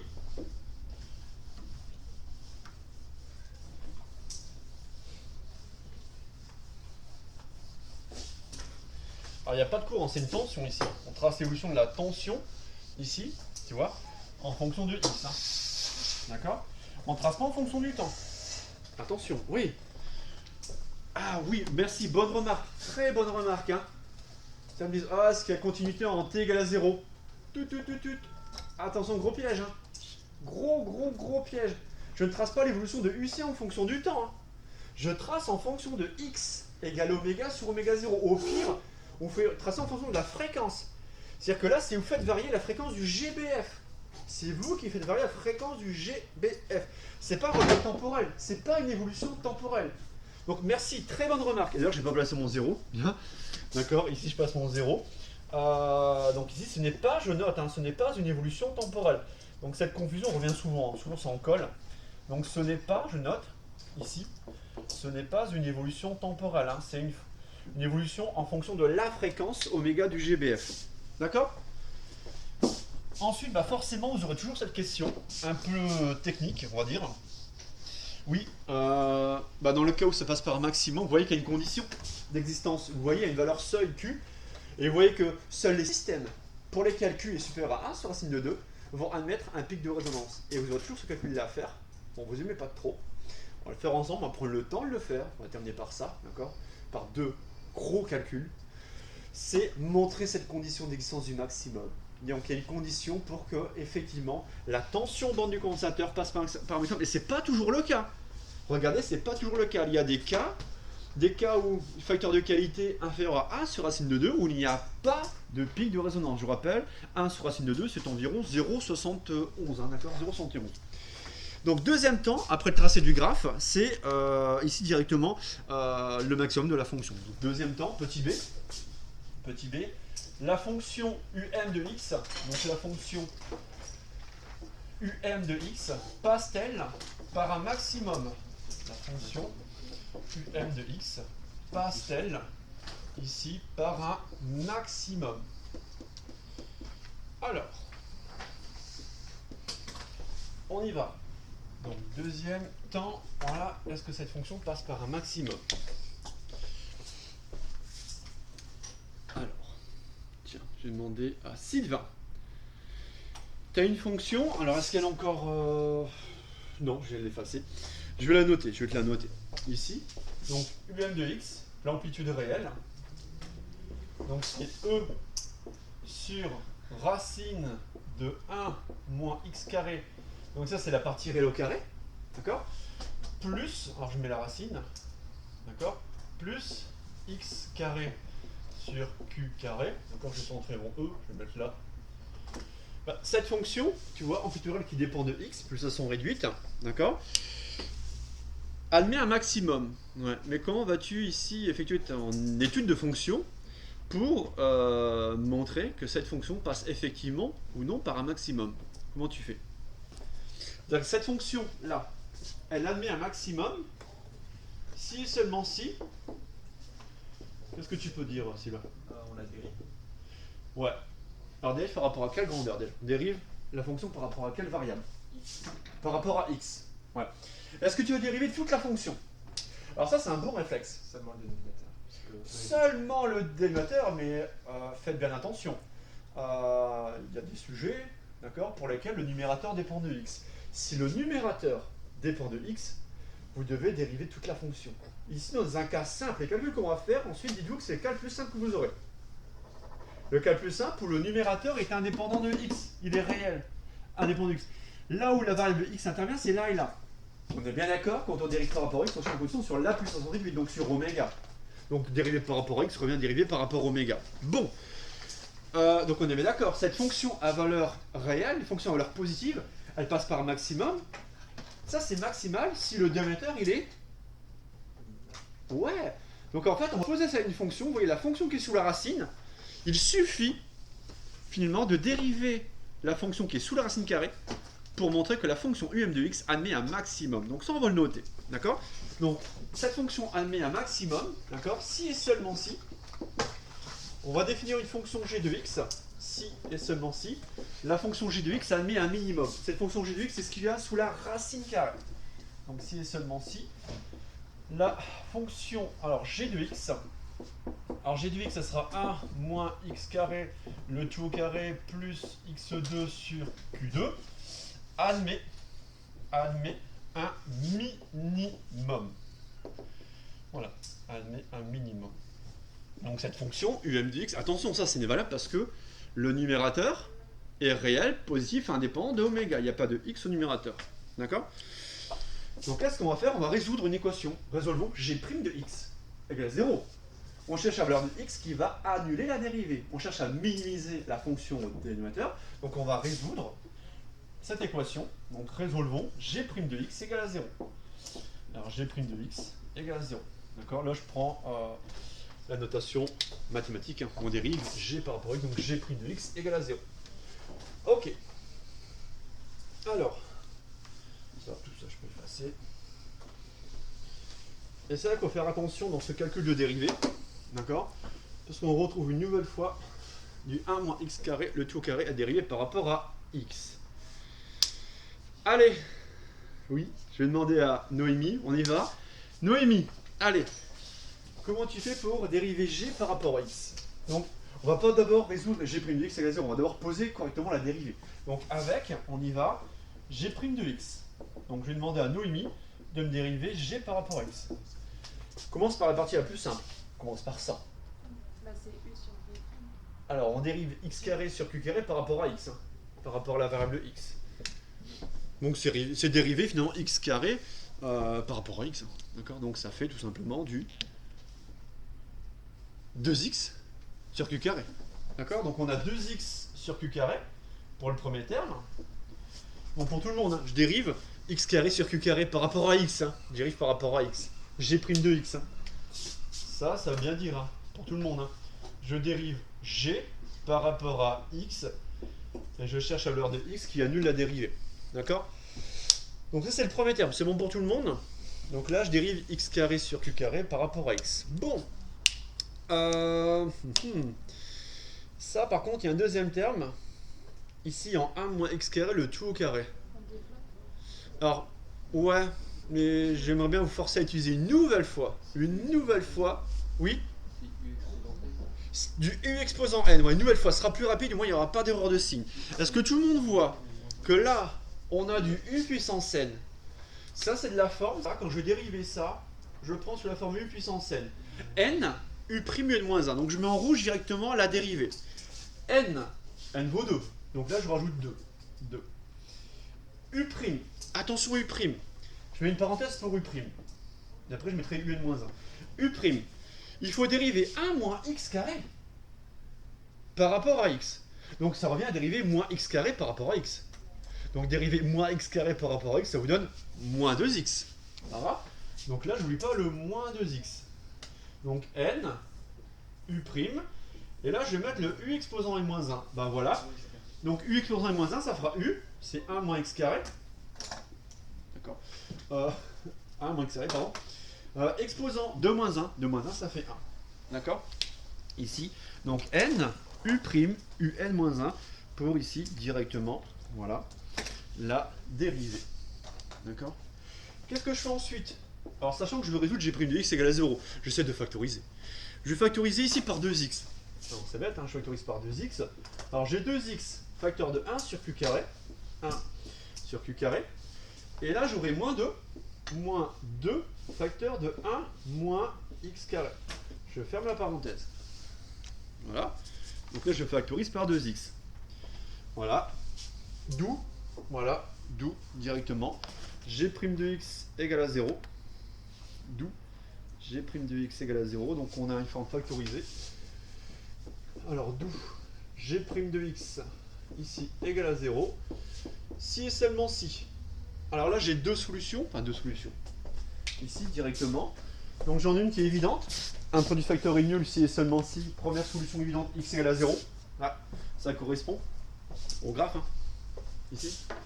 D'accord? X égale à 0. Solution évidente. Donc solution évidente pour x égale à 0. Solution évidente.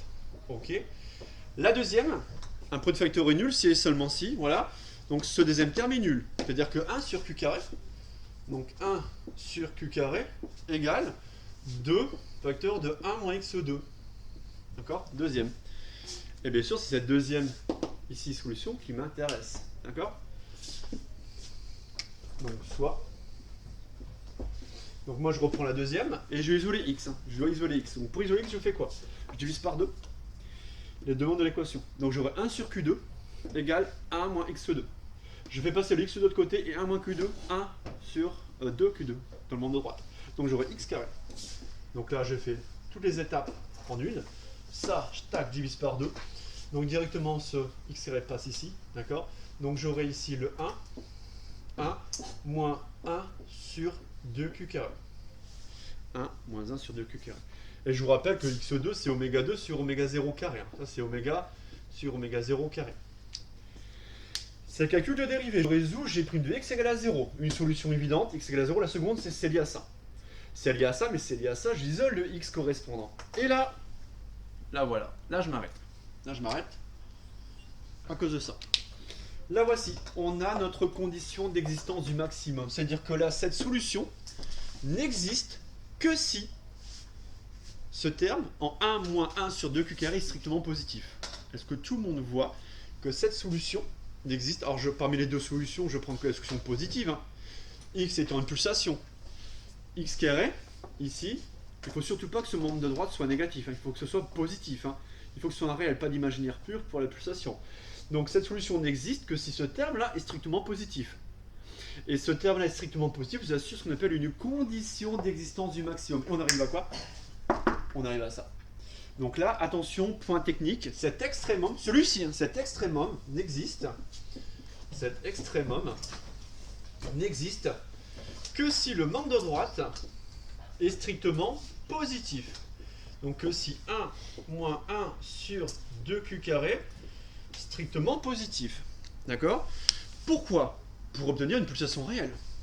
D'accord? En effet, on veut obtenir une pulsation, ici, oméga, réelle. Hein. On veut une grandeur réelle. Donc il faut forcément que le x carré soit positif. Pour obtenir une pulsation réelle.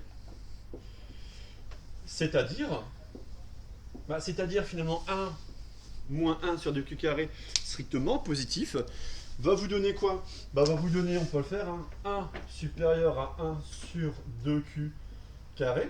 D'accord? Qu'est-ce que je vais faire? Je vais isoler le q carré. Donc q carré supérieur à 1 demi. D'accord? C'est-à-dire que q, voilà, il faut que q soit supérieur à 1 sur racine de 2. Q pareil, hein, positif. Hein. D'accord? Dites pas q plus ou moins racine. Hein. Regardez, q égale plus la racine, valeur positive, sur 1 sur racine de 2. Voilà. Donc on retrouve la condition q supérieure à 1 sur racine de 2. Et ça c'est important. Ça c'est la condition d'existence du maximum. D'accord? Donc condition ici d'existence du maximum. Il faut que q supérieur à 1 sur racine de 2. Condition d'existence du maximum. On vous demandera toujours de le retrouver. Et ça c'est le cas le plus simple. Pourquoi c'est le cas plus simple? Je reviens à ça. Numérateur indépendant de x de oméga, la dérivée est facile. Il suffit de dériver le dénominateur, la fonction qui est sous la racine. Là, attention, u puissance n, facile. Là, vous vous arrêtez. Deuxième solution, d'accord? X carré égale à ça, il faut forcément que x carré soit positif, hein, pour avoir une pulsation oméga réelle, je vous répète. Donc là, vous avez une condition sur q, cette condition sur q doit émerger en q supérieur à 1 sur racine de 2. D'accord? Donc ça, ici, on va le noter. Ce maximum n'existe que si q est supérieur à 1 sur racine de 2.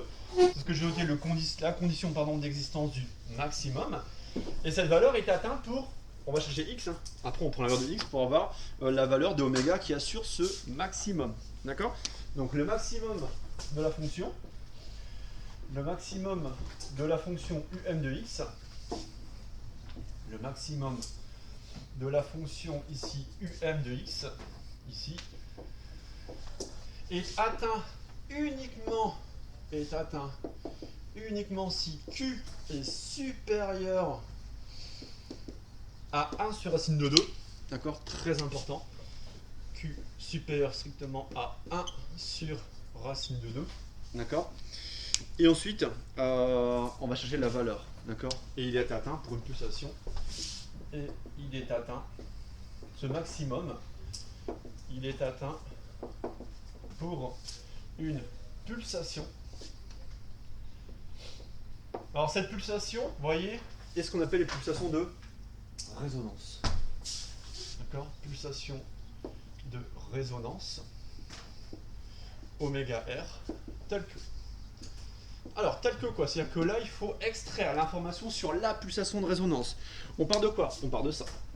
Maintenant qu'on est sûr que le membre de droite est strictement positif dans le cas où Q est supérieur à 1 sur racine de 2, on va dégager l'information sur la pulsation de résonance. En effet, on part de x carré. On part de cette info-là. 1 moins 1 sur 2q carré. On extrait d'abord l'information sur x. X égale, je le mets une fois, mais je vous rappelle que x égale plus ou moins la racine de 1 moins 1 sur 2q carré. D'accord? Mais vous ne gardez évidemment que la solution positive, hein, vous ne gardez que le plus. Hein. Pourquoi? X c'est oméga sur oméga 0. On ne garde que la valeur positive. Conclusion. Ici, on a trouvé la pulsation de résonance qu'on va noter oméga R. D'accord? Donc, soit la pulsation de résonance, donc on va isoler oméga. C'est-à-dire qu'ici on a la résonance, je mets un R pour résonance, et je mets attention, R pour résonance. Ce R est choisi lorsque je prends la solution positive. Hein. J'isole oméga R. Je prends ces deux membres-là, oméga R est obtenu en multipliant par oméga 0 les deux membres. Donc oméga R de résonance égale oméga 0, racine de 1 moins 1 sur 2q carré. Et ça, en fait, à l'inférieur oméga 0. D'accord? Ici. Et la pulsation de résonance. Voilà, pulsation de résonance. Alors surtout, n'apprenez pas l'epsilon, il faut savoir la retrouver. Sachez la retrouver par le calcul dérivé. On vous demandera toujours de retrouver, ça vous rapportera des points. D'accord? Donc vous voyez quand même un gros morceau là-dessus sur ces calculs de résonance, pulsation de résonance. D'accord? Alors d'ailleurs, on remarque que plus le facteur de qualité est grand, à la limite quand Q tend vers plus l'infini, ça tend vers 0. Donc la pulsation de résonance se rapproche de oméga 0 pour des grands facteurs de qualité. En effet, ça on va le noter, pour des grands facteurs de qualité, donc pour de grands facteurs de qualité, la pulsation de résonance tend vers la pulsation propre. La pulsation ici de résonance, oméga R, tend vers la pulsation propre, oméga 0. Elle tend vers la pulsation propre, ici, oméga 0. En effet, oméga R égale oméga 0, racine de 1 moins 1 sur 2q carré. Et pour de grands facteurs de qualité, d'accord, Q à la limite tend vers plus l'infini, ce terme-là tend vers 0. D'accord?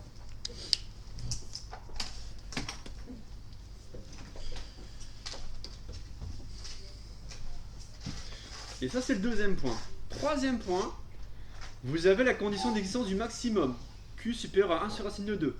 Vous avez la pulsation de résonance. On va vous demander l'amplitude de la tension aux bornes du condensateur à la résonance. Donc que vaut UM en X égale XR? Eh oui. Donc, troisième temps, amplitude ici réelle de la réponse en tension bande du condensateur à la résonance. Que vaut UM en oméga égale oméga R ou X égale XR? Donc, troisième temps, petit c, amplitude de la tension ici à la résonance. Amplitude de la tension, alors toujours tension bande du condensateur à la résonance. Alors concrètement c'est quoi? C'est UM, donc on cherche UM, amplitude réelle, en X. Attention, à la résonance, la pulsation réduite prend une valeur particulière, notée X grand R, pulsation réduite de résonance. D'accord?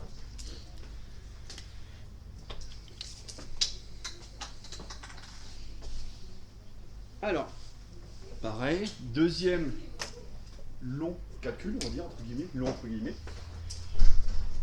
Premier long calcul, c'est déterminer la pulsation de résonance, la condition d'existence du maximum.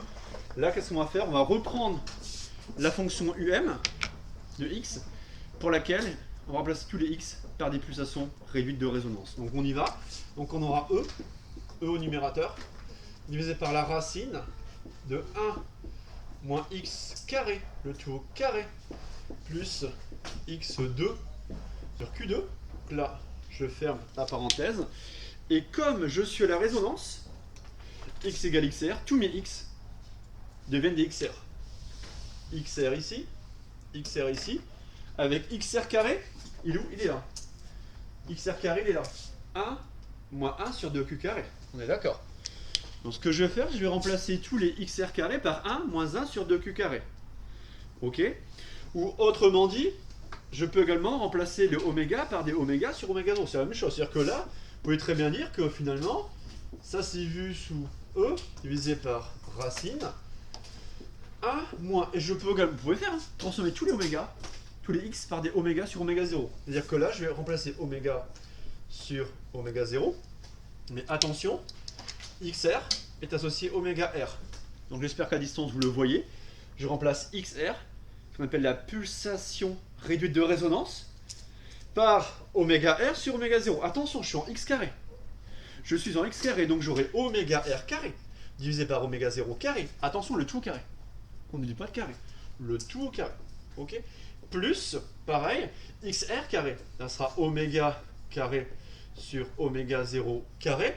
On aura un q carré, le tout sous la racine. Et j'oublie pas de mettre l'indice oméga r pour la pulsation réduite de... ici, pulsation de résonance, tout court. D'accord? Bon, on y va. On remplace. Donc E, ici.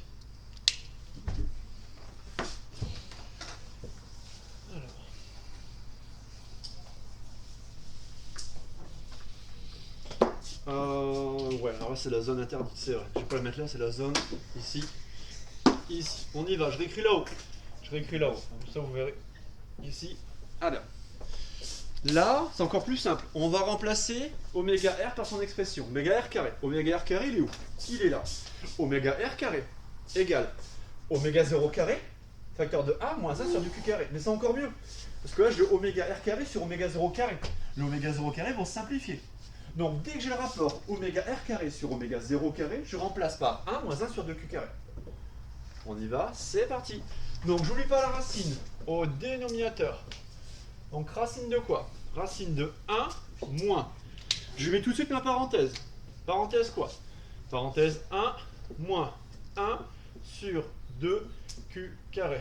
Parenthèse. Ok? Là, c'est oméga r carré sur oméga 0 carré.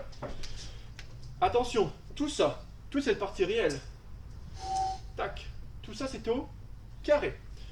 Plus, je vais avoir 1 sur q carré, 1 sur q carré, et je retrouve oméga r carré sur oméga 0 carré. Oméga r carré sur oméga 0 carré donne 1 moins 1 sur 2q carré. Donc facteur de 1 moins 1 sur 2q carré. Je vais fermer la parenthèse, et là j'ai pas de carré.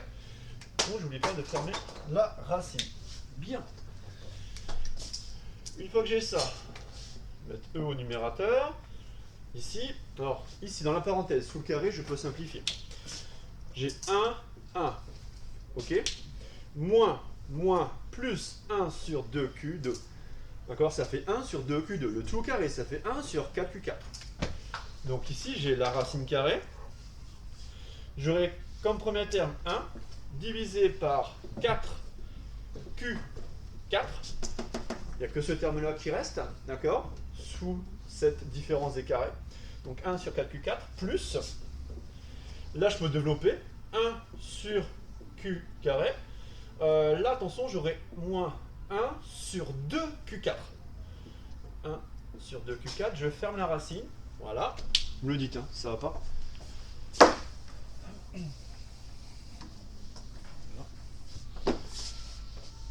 Ensuite, je vais... Qu'est-ce que je peux faire? Ah bah là, je peux mettre au même dénominateur. Là, j'ai 1/4 et là, j'ai moins 1/2. D'accord? Ici, je vous laisse prendre un peu d'avance. Donc, j'efface le tableau. Un peu long d'effacer un tableau lacré. Alors, on va mettre au même dénominateur. C'est-à-dire qu'ici, j'ai 1 sur 4Q4 et là, j'ai 1 sur 2Q4. Je fais quoi? Je multiplie par 2. En haut et en bas. Donc, je multiplie par 2 en haut et en bas. Donc, x2 ici et x2 là. On aura 1 sur 4Q4 moins 2 sur 4Q4. 1 moins 2, moins 1. Ok. Donc, on met tout ça sous la racine carrée. Donc, on est ici, je continue, égale E sur racine de, j'ai dit 1 moins 2, ça fait moins 1, moins ici 1 sur 4, 2 fois 2, 4, Q4, d'accord? Et il me reste 1 sur Q carré, d'accord? Le tout sous la racine, d'accord? Bon, là je peux mettre également au même démetteur, je pourrais éventuellement remonter quelque chose. On va voir, E divisé par la racine de quoi? Je vais mettre un dénominateur commun, ici, ici. Ça sera ici 4Q4. Donc 4Q4, dénominateur commun. Donc là j'ai en moins 1. Et là par contre, je vais multiplier par 4Q2. Donc 4Q2 moins 1. Donc tac tac 4Q2 moins 1 pour avoir du 4Q4 en dénominateur commun. 4Q2, ok. Si je fais ça, pourquoi je fais ça? Parce que j'ai racine de 4Q4 qui vient diviser mon dénominateur. Donc la racine de 4Q4 va remonter. Donc j'aurai 2Q2. Donc 2Q carré, on est d'accord, hein, 2Q carré qui va remonter au numérateur. 2Q carré fois E, ouais, divisé par la racine de ça moins ça. Ouais. Bien ça. On peut encore continuer. Donc on a 2Q carré E divisé par la racine. Pourquoi je peux continuer? Parce que je peux sortir un 4Q carré de la racine du dénominateur. Donc je vais mettre racine de 4Q carré en facteur. Donc je vais mettre 4Q carré en facteur. En facteur de quoi? 1 moins 1 sur 4Q2. C'est bien ça. Le tout sous la racine. C'est-à-dire que si je fais ça, il y a racine de 4Q2 qui sort au dénominateur. Ça fera ici 2Q qui va sortir. Donc il va rester 2Q carré E. Je sors ici 2Q racine de 1 moins 1 sur 4Q carré. Ouais. Et ça fait 2. Non, ça fait pas 2Q carré. Pourquoi? Parce que 2 sur 2, ça fait 1. Bravo. Donc là, je simplifie 2Q. Donc on aura QE au numérateur. Donc il va nous rester Q fois E au numérateur, divisé par la racine de 1 moins 1 sur 4Q carré.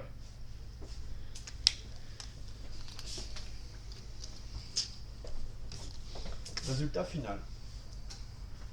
Résultat final. Là, vous avez l'expression, d'accord, de l'amplitude réelle de la tension bande du condensateur à la pulsation de résonance. Ok. Très bien. Mais ça, on en fait quoi? Alors ça, il faut savoir l'exploiter. Il faut savoir l'exploiter. En effet, quand vous passez à la limite des grands facteurs de qualité, est-ce que tout le monde voit la limite des grands facteurs de qualité? À la limite, Q tend vers plus infini. Si Q tend vers plus infini, ce terme-là tend vers 0. Il vous reste Q fois E. C'est-à-dire que la résonance, à la pulsation de résonance, l'amplitude de la tension bande du condensateur est environ égale à Q fois E. Ouais, mais si Q est très grand, Q est égal à 100, 10 puissance 2, 10 puissance 3. Donc vous amplifiez la tension d'entrée. Imaginez E égale 10. E égale à 10, à la résonance en tension, avec ici un Q de l'ordre de 100. D'accord? Vous injectez 10 volts, vous ressortez 1000 volts au bord du condensateur. Là, vous risquez de détruire l'oscillateur électrique. Ce qui arrive en mécanique. On montre après une vidéo d'un célèbre pont, le pont de Tacoma, d'accord, qui a été détruit par résonance mécanique. À la résonance, on a un pic. Vous voyez ce pic sur votre cahier, ce pic de résonance. Ce pic est atteint lorsque Q est supérieur à 1 sur racine de 2. Et lorsque la pulsation de résonance est atteinte, lorsqu'on a oméga égale oméga R, et là on a cette relation-là. Et dans le cas des systèmes où on a des grands facteurs de qualité, on a du Q fois E. Mais si Q est égal ne serait-ce qu'à 100, avec une tension d'entrée de 10, 10 fois 100 ça fait 1000, vous injectez 10 volts et il en ressort 1000 au bord du condensateur. 1000 volts au bord du condensateur, vous risquez de détruire votre oscillateur électrique. Bon, ce n'est qu'un oscillateur électrique. Vous prenez un oscillateur mécanique, vous prenez un pont possède des modes de vibration, donc des fréquences de résonance. Si ce pont, cette structure mécanique est excitée à une fréquence qui va engendrer une résonance, ça peut détruire le pont et donc l'oscillateur mécanique. Et ça, c'est faire très attention. Faire très attention à ce phénomène de destruction ici de l'oscillateur. Donc conclusion, ce qui est important de faire de ce calcul, alors ça c'est assez technique, hein. Celui aussi qui aura cette question de cours là la semaine prochaine en colle, Ce sera pas évident, c'est les calculs, enfin calcul, ça va refaire. La conclusion est très importante. Dans le cas limite des grands facteurs de qualité, donc dans le cas limite ici des grands facteurs de qualité, à savoir Q très grand devant 1, donc Q très grand devant 1, on va donner une approximation. Alors, attention, c'est l'amplitude réelle de la tension, donc de la réponse en tension bande du condensateur, lorsque oméga égale oméga R. C'est-à-dire que quand j'écris ça, on est à la résonance. On a un pic de résonance environ égal à Q fois E. Mais si Q est très grand devant 1, c'est-à-dire que la tension est très grande devant E, devant l'amplitude E de la tension, je rappelle, c'est du E cos oméga T. Et là, il y a un risque de destruction de l'oscillateur électrique ou mécanique. Attention à ça. Donc il y a un risque ici de destruction de l'oscillateur mécanique ou électrique. L'oscillateur mécanique ou électrique. Ah, il va falloir que je change. Je pense qu'à distance, ça devient limite. Hein. Pour voir le rouge, je pense que ça devient limite. Hein. Déjà, vous voyez, j'ai la vie d'une cartouche de rouge. D'accord. D'accord. Alors ça, c'est le célèbre, tristement célèbre, pont de Tacoma. Je vais vous montrer la vidéo après. D'accord. Le pont de Tacoma. Alors, il n'y a pas que la résonance, également des ondes de torsion qui ont contribué à l'effondrement du pont de Tacoma. Donc, c'est dans les années 1940, 41, je ne sais plus. Célèbre. Enfin, célèbre par sa destruction, pardon. Et après, je vous proposerai le suivi de concours sur le Millennium Bridge. Ils sont aperçus que lorsque les passagers empruntaient, vous voyez ce pont à Londres, à Millennium Bridge, empruntaient ce pont, il y avait des vibrations en fait. Ce qui s'est passé pour le pont de Tacoma en fait. Quand les piétons marchent dessus à une certaine fréquence et quand cette fréquence d'excitation est proche de la fréquence de résonance de la structure mécanique, il peut y avoir des amplitudes plus ou moins grandes, comme là, plus ou moins grandes. Et si ces amplitudes sont plus ou moins grandes, ça peut générer une destruction partielle, voire totale. Parce que quand on a des amplitudes verticales, quand on verra le pont de Tacoma, quand ils l'ont construit, ils se sont rendus compte qu'il y avait conditions normales déjà, c'est des amplitudes verticales de l'ordre de la dizaine ou 50 cm. Mais après, il suffit qu'il y ait un peu de vent, d'accord, des vents qui viennent également s'engouffrer au niveau du tablier. Alors, le tablier, c'est au niveau de la chaussée. Hein. Et en fait, on remarque, on va voir sur la vidéo, c'est surprenant. Hein. Là, les amplitudes, l'amplitude du tablier, donc l'amplitude de la chaussée sur le pont, a atteint l'ordre de 10 mètres avec un angle de 45 degrés avec l'horizontale. C'est-à-dire que vous voyez le tablier, la chaussée, ça c'est le pont, votre chaussée, l'amplitude de 10 mètres avec un angle de 45. Donc ça génère des torsions mécaniques jusqu'à la rupture. Parce qu'en fait, des structures mécaniques, elles peuvent avoir finalement des oscillations, enfin des déplacements transversaux de quelques centimètres à quelques légères torsions. C'est-à-dire que la structure mécanique, elle peut se déformer sans rompre. Il peut y avoir déformation sans rupture. Là, les contraintes sont beaucoup trop fortes. Et là, forcément, ça a cassé. D'accord. Donc, je vais vous montrer d'ailleurs la vidéo. Je pense qu'à distance, vous la verrez également. Tu peux fermer la porte et la lumière, s'il te plaît. Je vais effacer le tableau. Alors, je vais effacer tout ce qui est là. J'espère qu'à distance, vous avez pris le temps de recopier. Voilà. Je vais effacer ça. Merci. Alors. Voilà. C'est bon pour tout le monde, je peux commencer à effacer. Là, j'ai mettre une vidéo que vous retrouverez sur YouTube directement sur le pont de Tacoma, hein, ce que je viens d'expliquer à l'oral ici. Alors, assez impressionnante. Hein. Alors, je vais prendre au moment où ça commence. Là, c'est le défilé, présentation. Alors, le pont de Tacoma. Je vais fermer ici.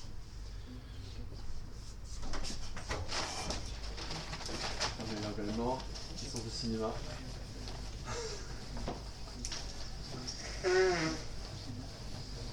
Alors, on est. Tu peux éteindre là-bas non, je vais demander à Amine, tu peux éteindre s'il te plaît, au fond derrière. Au niveau de la porte, il y a 2 interrupteurs. Voilà, ce sera plus simple pour ici. Résonance mécanique, vous voyez, pont de Tacoma. Alors, il n'y a pas que ça, il y a également d'autres phénomènes qui se rajoutent, mais voilà. Donc, ceux qui sont à distance, vous voyez un peu ou pas? Ouais. Ici. Ouais, super. Donc on y va. Vous allez voir les vidéos, c'est impressionnant. Alors, je sais pas si vous connaissez.